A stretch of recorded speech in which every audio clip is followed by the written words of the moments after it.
Imam Shafi'i said, the most honorable people are those who do not see their own worth, and the most virtuous are those who do not see their own virtue.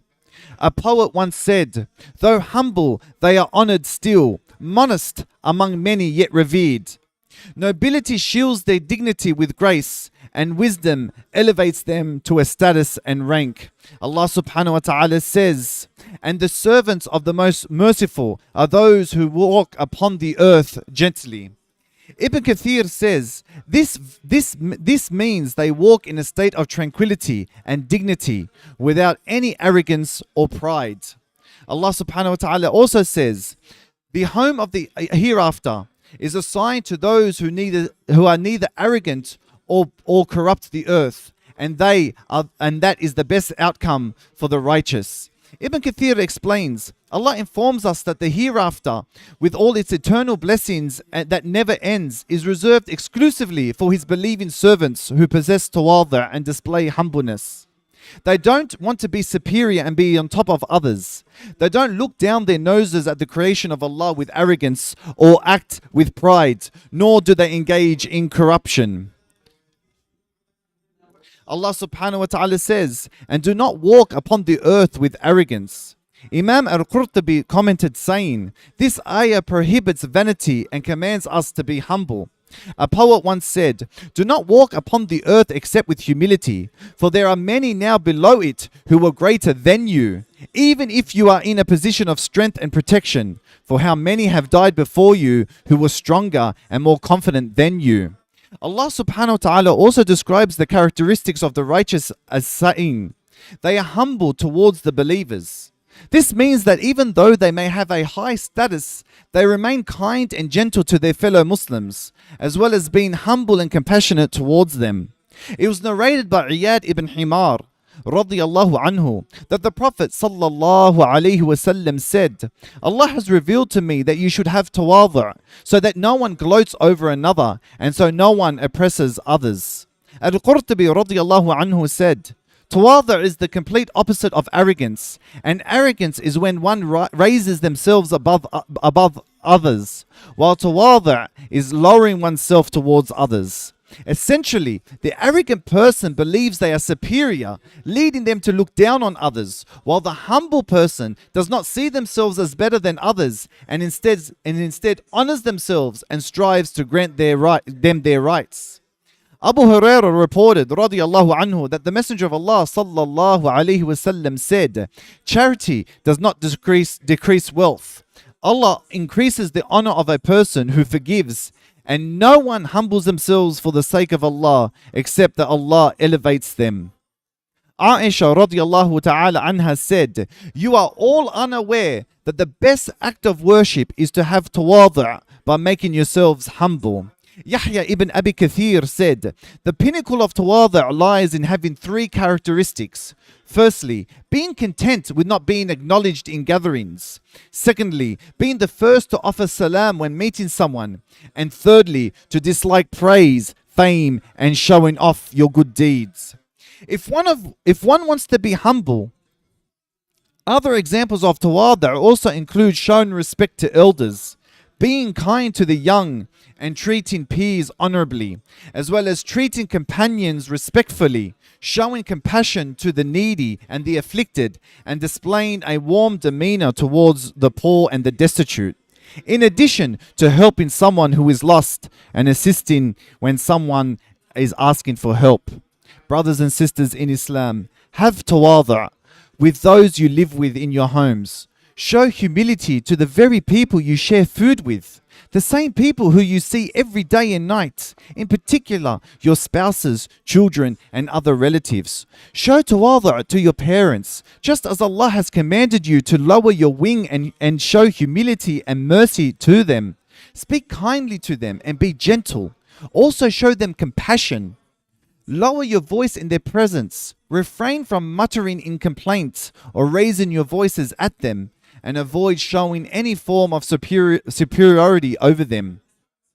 Be humble and have tawadu' when engaging or corresponding with others. This includes while you wait for their response or reply. Have tawadu' with the ulama and teachers. Likewise, show humility with students and those who are starting off. Have tawadu' with those who you deal with when buying and selling and in all your interactions. Show humility towards everyone and in all situations, whether they are people you sit with, your neighbors, work colleagues or friends.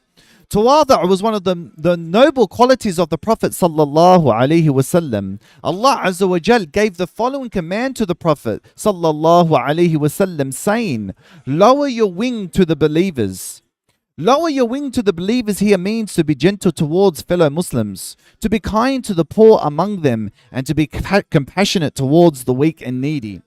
Due to the great character of the Prophet sallallahu alaihi wasallam, he would always show rifq and tawadu' to all. His kindness and humility spared no one, not even young children. He would always greet children when he passed by them.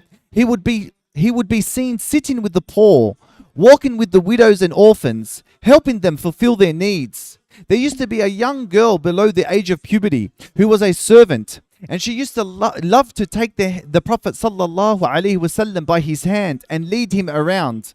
The Prophet sallallahu alaihi wasallam would always play along and engage her. In another story, a woman once came to the Prophet sallallahu alaihi wasallam and said, "O Messenger of Allah, I need to speak with you about something." He replied and said, "O mother of so-and-so, take a seat and I will be with you shortly." After she took a seat on the side of the road, the Prophet sallallahu alaihi wasallam sat with her there until she finished telling him about her issue. The extent of the humility of the Prophet sallallahu alaihi wasallam was seen in his household. He was known to serve his family. He would repair his own shoes, sew his own clothes, and milk the sheep, and tend to his own needs. He would always accept an invitation, even if it was from a slave who offered him something simple like barley bread. He would say, "If I were invited to a meal, even if it were to be lamb trotter or lamb shoulder, I would accept that invitation, and if they were gifted to me, I would accept them as a gift." He also said, "When your servant brings you your meal, if you do not invite them to sit and eat with you, then at least offer them some part of your meal, whether it be a bite or two, or even a few morsels, as they have endured the heat and effort in preparing it."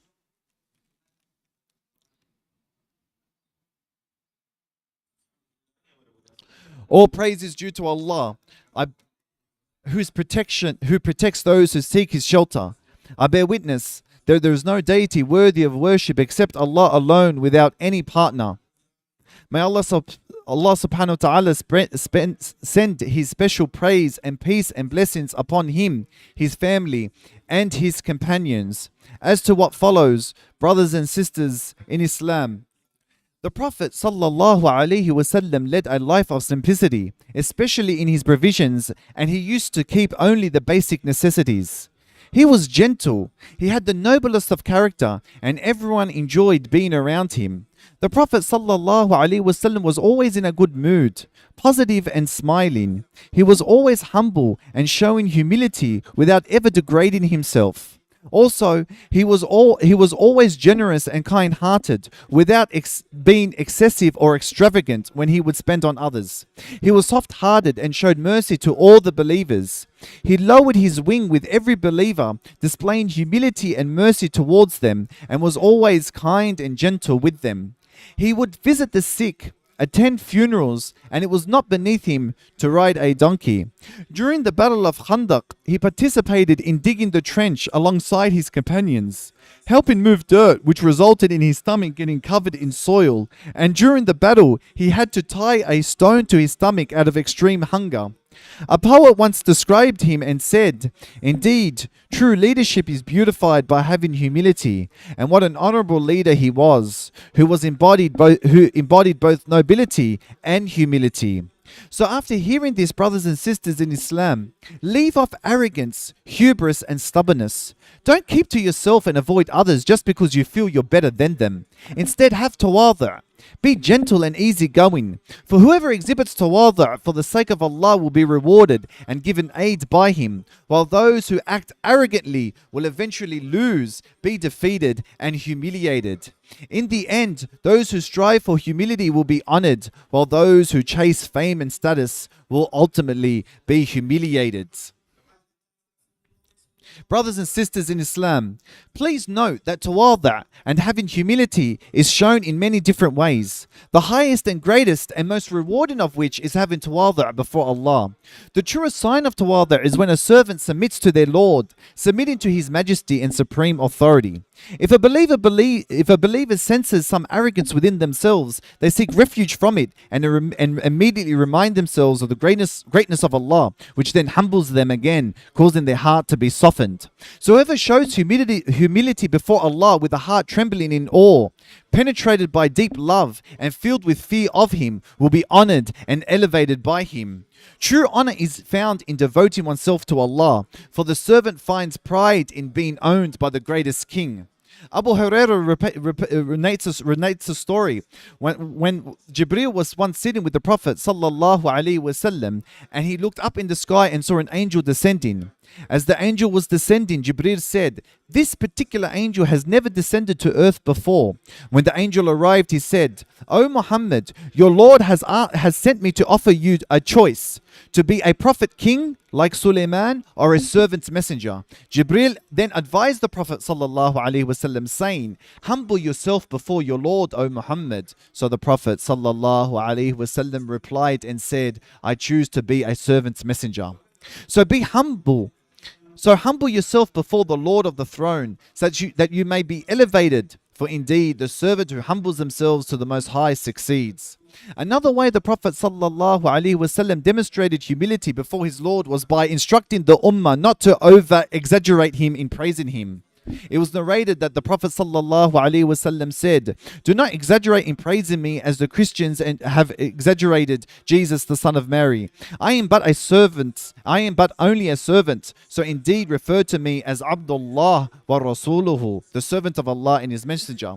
Humility before Allah also entails accepting the truth and acting upon it. When Fudail ibn Iyad was once asked about tawadu' and what it means to be humble, he said, "It means submitting to the truth, following it, and accepting it from whoever declares it." Brothers and sisters in Islam, seek Allah's mercy, send much salah and salam upon the Prophet sallallahu alaihi wasallam, for he is the Prophet and leader of us all. May Allah be pleased with him and the rightly guided caliphates. O Allah, honor Islam and the Muslims, and degrade polytheism and the polytheists, and destroy the enemies of Islam. Protect our country and all the Muslim lands around the world, and protect them from the plots of the traitors, the deceit of the deceivers, and the hatred of the haters, and the envy of the envious. Ya Rabbil Alameen.